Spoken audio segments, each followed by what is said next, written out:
Mais um dia no vilarejo das botas perdidas de Judas. E os cowboys discutem a ocupação dos territórios pelo povo indígena.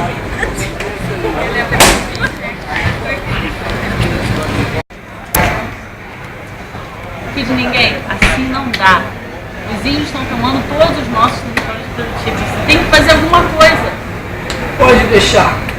Eu vou lá e vou acabar com aqueles indígenas. Pega todos eles.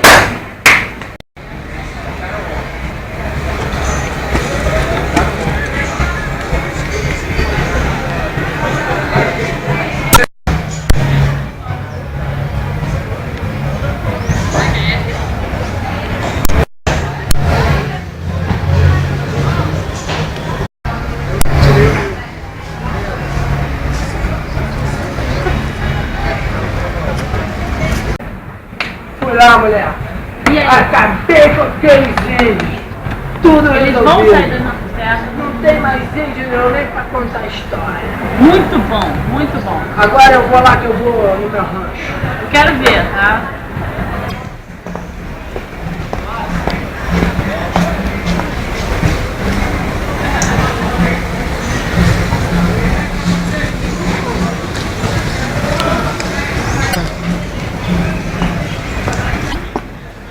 Maria não quis ninguém. Você disse pra mim que os índios tinham saído fora. Eu encontrei uma indígena. Veio no meio do nosso rancho. Eu apontei a pistola pra ela e ela foi embora.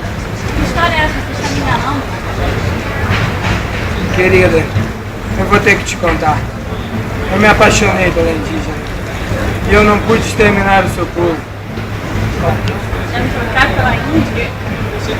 Você vai embora daqui agora.